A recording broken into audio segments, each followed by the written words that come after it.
வணக்கம். இது தி deep dive. Pongal பண்டிகை நெருங்கிட்டே இருக்கு.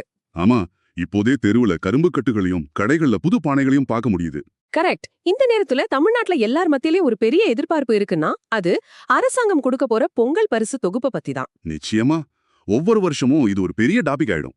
ஆமா, இந்த வருஷம் என்ன கிடைக்கும், பணம் கிடைக்குமா, பொருள் கிடைக்குமான்னு டீ கடையில இருந்து வாட்ஸ்அப் குரூப் வரைக்கும் விவாதம் களைகட்டும். உண்மைதான். அந்த வகையில நம்ம கிட்ட இன்னைக்கு ஒரு செய்தி அறிக்கை இருக்கு. இதுல பொங்கல் பரிசு தொகுப்பு பத்தி சில முக்கியமான ஆனா இன்னும் அதிகாரப்பூர்வமா அறிவிக்கப்படாத தகவல்கள் இருக்கு. ஓ, அப்போ இது ஒரு மாதிரி லீக்கான தகவலா? அப்படியும் சொல்லலாம். இந்த அலசலோட நோக்கம் இந்த செய்தியில் இருக்கிற விஷயங்களை ஒன்னொன்னா பிரிச்சு மேஞ்சு இதுல எவ்வளவு தூரம் உண்மை இருக்கலாம், இது உங்களுக்கு என்ன மாதிரியான தாக்கத்தை ஏற்படுத்தலான்னு புரிஞ்சுக்க முயற்சி பண்றதுதான். சரி, உள்ள போலாமா? கண்டிப்பா போலாம். இந்த செய்தி அறிக்கை ஒரு எதிர்பார்ப்பு கதம்பமா இருக்குன்னு நினைக்கிறேன். எப்படி சொல்றீங்க? கொஞ்சம் நமக்கு தெரிஞ்ச விஷயம், கொஞ்சம் புதுசான ஆச்சரியமான விஷயம்னு ஒரு மாதிரி கலந்து கட்டி அடிச்சிருக்காங்க. கரெக்ட். முதல்ல எல்லாருக்கும் தெரிஞ்ச விஷயத்துல இருந்தே ஆரம்பிப்போம். இந்த பரிசு தொகுப்புல வழக்கமா என்னென்ன பொருட்கள் இருக்கும்னு இந்த ஆதாரம் சொல்லுதுன்னா 1 கிலோ பச்சரிசி, 1 கிலோ சர்க்கரை, அப்புறம் ஒரு முழு நீல கரும்பு. ஆமா, இதுல ஒன்னும் ஆச்சரியம் இல்ல. இது வருஷா வருஷம் கொடுக்கறது தானே. ஆமா, இதுல ஆச்சரியம் இல்ல. ஆனா இதுக்கு பின்னாடி ஒரு ஆழமான அர்த்தம் இருக்கு. யோசிச்சு பாருங்க. என்ன அர்த்தம்? இது வெறும் மளிகை பொருள் பட்டியல் இல்ல. பொங்கல் வைக்கிறதுக்கு அடிப்படையா தேவைப்படுற பொருட்கள். சரி. பச்சரிசியும் சர்க்கரையும் இல்லாம பொங்கல் வைக்க முடியாது. கரும்பு இல்லாம பொங்கல் கொண்டாட்டம் முழுமையடையாது. ஆமா, அது உண்மைதான். அப்போ அரசாங்கம் என்ன சொல்ல வருதுன்னா, உங்க பொருளாதார நிலைமை எப்படி இருந்தாலும் சரி, தமிழ்நாட்டுல இருக்கிற ஒவ்வொரு குடும்பமும் பொங்கல் பண்டிகையோட அடிப்படை சடங்கு செய்யணும், அந்த கொண்டாட்டத்துல பங்கெடுக்கணும்னு சொல்லுது. ஓ, அப்போ இது வெறும் பொருள் உதவி இல்ல, ஒரு கலாச்சார நிகழ்வுல எல்லாரையும் பாகுபாடு இல்லாம பங்கெடுக்க வைக்கிற ஒரு முயற்சி. இது ஒரு நல்ல பார்வை. அதேதான். சரி, இந்த வழக்கமான விஷயங்களை தாண்டி இந்த செய்தியோட அசல் சுவாரஸ்யமே வேற இடத்துல இருக்கு. அந்த ரொக்க பரிசு பத்தி தானே? எக்ஸாக்ட்லி, அதுதான். ரொக்க பரிசு இந்த பொருட்களோட சேர்த்து 3000 ரூபாய், அதாவது 3000 rupees பணம் கொடுக்கப்படலாம்னு இந்த ஆதாரம் சொல்லுது. இதுதான் இப்ப ஹாட் டாபிக். நிச்சயமா. பொருட்களா கொடுக்கறதுக்கும் பணமா கொடுக்கறதுக்கும் ஒரு பெரிய வித்தியாசம் இருக்கு. என்ன வித்தியாசம்? நீங்க அரிசி சர்க்கரை கொடுத்தா அது அவங்க பொங்கலுக்கு மட்டும்தான் பயன்படுத்த முடியும். ஆனா பணமா கொடுக்கும்போது அது அந்தந்த குடும்பத்தோட தேவைக்கு ஏற்ற மாதிரி மாறும். அது ஒரு பெரிய சுதந்திரத்தை கொடுக்குது. அது உண்மைதான். ஆனா இதுல இன்னொரு பக்கமும் இருக்கு இல்லையா? பொருட்கள் கொடுக்கும்போது அது நேரா சமையலறைக்கு போகுதுன்னு அரசுக்கு தெரியும். ஆனா பணம் கொடுக்கும்போது அது அத்தியாவசிய தேவைக்கு தான் செலவாகும்னு எந்த உறுதியும் இல்லைன்னு கேக்குறீங்களா? ஆமா, அத பத்தி இந்த ஆதாரம் ஏதாவது சொல்லுதா? இது ஒரு முக்கியமான கேள்வி. இந்த ஆதாரம் அதை பத்தி பேசல. ஆனா பொதுவா இந்த மாதிரி நேரடி பணப்பரிமாற்றம் பத்தி பேசுறவங்க என்ன சொல்றாங்கன்னா, இது அரசாங்கம் மக்கள் மேல வைக்கிற நம்பிக்கையை காட்டுது. நம்பிக்கையா? ஆமா, ஒரு குடும்பத்தோட உடனடி தேவை என்னன்னு அரசாங்கத்தை விட அந்த குடும்பத்துக்கு தான் நல்லா தெரியும். ஒருத்தருக்கு பொங்கலுக்கு பிள்ளைகளுக்கு புது துணி எடுக்க வேண்டியிருக்கலாம். சரி. இன்னொருத்தர் வீட்ல ஒருத்தருக்கு உடம்பு சரியில்லாம இருக்கலாம், அவங்களுக்கு மருந்து வாங்க அந்த பணம் தேவைப்படலாம். இல்லனா பொங்கலுக்கு வெளியூர்ல இருந்து வர சொந்தக்காரங்களை கவனிக்க செலவாகலாம். அந்த சுதந்திரம் ரொம்ப முக்கியம். நீங்க சொல்றது சரிதான். அந்த நெகிழ்வு தன்மை பணத்துக்கு இருக்கு. சரி, ஒருவேளை இந்த 3000 ரூபாய் குடுக்கறாங்கன்னு வச்சுக்கிட்டா, இதனால தனிப்பட்ட குடும்பங்களை தாண்டி ஒட்டுமொத்தமா ஒரு பொருளாதார தாக்கம் இருக்குமா? கண்டிப்பா இருக்கும். இதுதான் இதுல கவனிக்க வேண்டிய இன்னொரு விஷயம். யோசிச்சு பாருங்க, பண்டிகை நேரத்துல ஒரு கிராமத்துல உள்ள ஒரு 500 குடும்பங்களுக்கு தலா 3000 ரூபாய் கிடைத்தால் அது ஒரே வாரத்துல 15 லட்சம் ரூபாய். ஆமா, 15 லட்சம் ரூபாய் புதிய பணப்புழக்கம். இது அந்த பகுதியில் இருக்கிற ஜவுளி கடை, மளிகை கடை, காய்கறி கடைன்னு சின்ன சின்ன வியாபாரிகளுக்கு எவ்வளவு பெரிய ஊக்கமா இருக்கும். ஓ, இது ஒரு மைக்ரோ எக்கனாமிக் பூஸ்ட் மாதிரி. கரெக்ட். கடந்த காலங்கள்ல இதே மாதிரி பணப்பரிசுகள் கொடுத்தப்போ கிராமப்புறங்கள்ல நுகர்வு ஒரு 10-15% அதிகரிச்சதாக சில பொருளாதார நிபுணர்கள் சொல்றாங்க. மக்கள் கையில பணம் வந்தா அவங்க அதை உள்ளூர்ல தான் செலவு பண்ணுவாங்க. இது அந்த பகுதி பொருளாதாரத்தை ஒரு சுத்தி விடும். நிச்சயமா. இது பெருநகரங்களை விட கிராமப்புற பொருளாதாரத்துக்கு ஒரு பெரிய உடனடி ஊக்கமா இருக்கும். ஆனா இங்க ஒரு பெரிய ஆனா இருக்கு. என்னது? இந்த தகவல் இன்னும் உறுதி செய்யப்படல. ஒரு நிமிஷம். இந்த ஆதாரம் தகுந்த வட்டாரங்களிலிருந்து கிடைத்த தகவல்கள் தெரிவிக்கின்றனன்னு ஒரு வார்த்தையை பயன்படுத்துது. ஆமா. அப்படின்னா என்ன அர்த்தம்? இது அரசாங்கத்திலேருந்து யாராவது சொன்னாங்களா, இல்ல பத்திரிகையாளர்களோட யூகமா? இத நாம எவ்வளவு தூரம் நம்பலாம்? இதுதான் மில்லியன் டாலர் கேள்வி. இந்த மாதிரி தகவல்கள் எப்படி வெளியே வருதுன்னு நாம புரிஞ்சுக்கணும். இதுக்கு பல காரணங்கள் இருக்கலாம். ஓகே, என்னென்ன காரணங்கள்? ஒன்னு, இது ஒரு ட்ரையல் பலூன் மாதிரி இருக்கலாம்.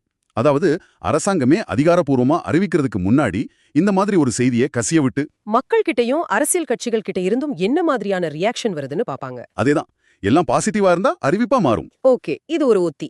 வேற என்ன காரணங்கள் இருக்கலாம்? ரெண்டாவது, இது ஒரு விதமான அரசியல் அழுத்தமா இருக்கலாம். ஒருவேளை அரசாங்கம் இன்னும் முடிவு எடுக்காம இருக்கலாம். அப்போ ஆளுங்கட்சிக்குள்ளேயே ஒரு தரப்பு இதை சீக்கிரம் அறிவிக்கணும்னு ஒரு அழுத்தத்தை கொடுக்க இந்த மாதிரி செய்தியை பரப்பலாம். இல்லனா எதிர்க்கட்சிகள் கூட இதை செய்யலாமே. செய்யலாம்.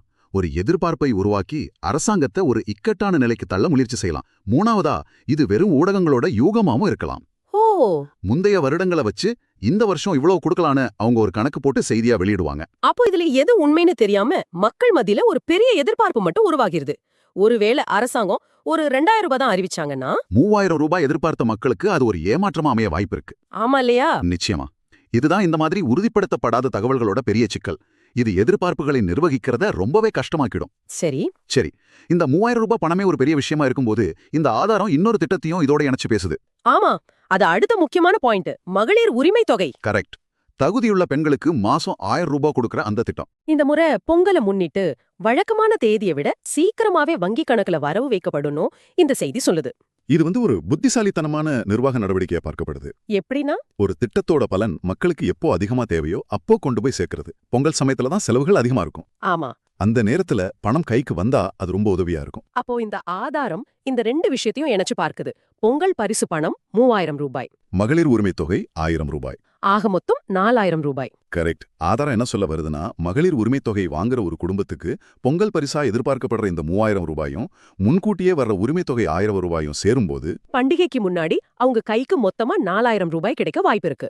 ஆமா, இது ஒரு குடும்பத்தோட பண்டிகை கால பட்ஜெட்ல ஒரு பெரிய மாற்றத்தை ஏற்படுத்தும். ஒரு நடுத்தர ஏழை குடும்பத்துக்கு 4000 ரூபாங்கிறது பொங்கல் சமயத்துல ஒரு கணிசமான தொகை. நிச்சயமா.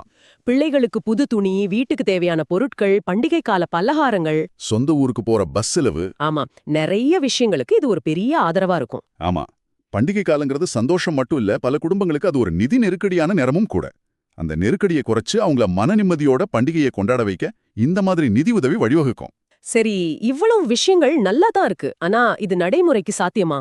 அதுதான் அடுத்த கேள்வி. அரசாங்கத்துக்கு இது எவ்வளவு பெரிய விஷயம்? கேட்க நல்லா இருக்கு. ஆனா அரசாங்க கண்ணோட்டத்துல இருந்து பார்த்தா இது எவ்வளவு பெரிய கொள்கை முடிவு, இதை செயல்படுத்துறதுல என்னென்ன சவால்கள் இருக்கும்? ஆமா, இது ஒரு மாபெரும் பணி. யோசிச்சு பாருங்க, தமிழ்நாட்டுல கிட்டத்தட்ட 2.2 கோடி ரேஷன் அட்டைகள் இருக்கு. 2,20,00,000. ஆமா, எல்லாருக்கும் 3000 ரூபாய் கொடுத்தா அது கிட்டத்தட்ட 6600 கோடி ரூபாய் செலவு. வாவ்! இது மாநில பட்ஜெட்ல ஒரு பெரிய தொகை. இந்த பணத்தை எந்த துறையோட நிதியிலிருந்து மாற்றுவது, அதுக்கு நிதி நிலைமையில இடம் இருக்கான்னு பார்க்கணும். நிதி ஒதுக்கீடு மட்டும்தான் பிரச்சனையா, இல்ல வேற நிர்வாக சிக்கல்களும் இருக்கா? நிர்வாக சிக்கல்களும் நிறைய இருக்கு. 2 கோடிக்கும் அதிகமான மக்களுக்கு ஒரே நேரத்துல பணத்தை கொண்டு சேர்க்கணும். அது பெரிய வேலையாச்சே. ஆமா, அவங்க வங்கி கணக்குக்கு அனுப்புறதுனா எல்லாருடைய வங்கி விவரங்களும் சரியா இருக்கான்னு சரி பார்க்கணும். கோடிக்கணக்கான பரிவர்த்தனைகளை ஒரே நேரத்துல செய்யும்போது தொழில்நுட்ப ரீதியா எந்த பிரச்சனையும் வராம பாத்துக்கணும். இல்ல ரேஷன் கடையிலே பணமா கொடுத்தா? அது இன்னும் பெரிய சவால். டோக்கன் கொடுத்து பணமா கொடுக்குறாங்கன்னா அதுக்கு தேவையான பாதுகாப்பு ஏற்பாடுகள், பணத்தை எல்லா கடைகளுக்கும் கொண்டு போறது, கூட்டத்தை நிர்வகிக்கிறதுனா அது ஒரு பெரிய லாஜிஸ்டிக் சவால். இந்த எல்லா விஷயங்களையும் திட்டமிட்டு முடிச்ச பிறகுதான் அதிகாரப்பூர்வ அறிவிப்பு வெளியாகும். அப்போ நம்ம புரிஞ்சுக்க வேண்டியது என்னன்னா, இந்த செய்தி சொல்றது ஒரு சாத்தியக்கூறு தான். இதுக்கு பின்னாடி ஒரு பெரிய நிதி மற்றும் நிர்வாக இயந்திரம் இயங்க வேண்டியிருக்கு. ஆமா, அதனால அதிகாரப்பூர்வ அறிவிப்பு வர்ற வரைக்கும் இது ஒரு உறுதிமொழி இல்ல, ஒரு எதிர்பார்ப்பு மட்டும்தான். மிக சரியா சொன்னீங்க.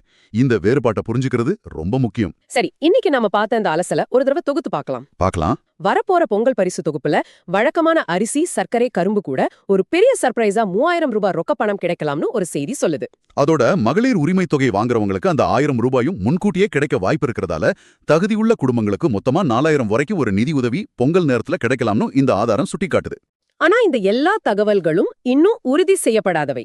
இது ரொம்ப முக்கியமான பாயிண்ட். இதுக்கு அரசாங்க தரப்பில இருந்து அதிகாரப்பூர்வ அறிவிப்பு வரணும். அதுக்கு பின்னாடி பெரிய நிதி மற்றும் நிர்வாக காரணங்கள் இருக்குன்னு நாம விவாதிச்சோம். ஆமா, சுருக்கமா சொன்னா, இந்த அறிவிப்புகள் எல்லாம் உண்மையாகும் பட்சத்தில் இது தமிழ்நாட்டுல லட்சக்கணக்கான குடும்பங்களோட பொங்கல் கொண்டாட்டத்தை நிச்சயம் பிரகாசமாக்கும். இறுதியா இந்த தகவல் நமக்கு ஒரு விஷயத்தை ரொம்ப தெளிவா காட்டுது. என்ன அது? நலத்திட்டங்கள்ங்கிறது வெறும் மாசம் கொடுக்கிற பணமோ பொருளோ மட்டும் இல்ல. அது எப்படி மக்களோட பண்டிகைகள், திருவிழாக்கள் மாதிரி கலாச்சார நிகழ்வுகளோட நெருக்கமா பிணைக்கப்பட்டிருக்குன்னு பாருங்க.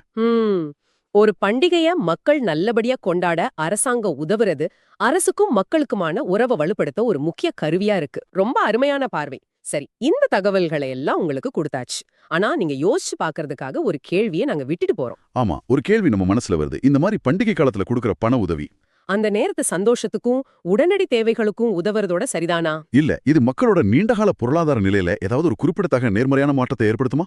இது வெறும் தற்காலிக நிவாரணமா, இல்ல ஒரு சிறிய பொருளாதார முதலீடா? இத பத்தி நீங்க என்ன நினைக்கிறீங்க?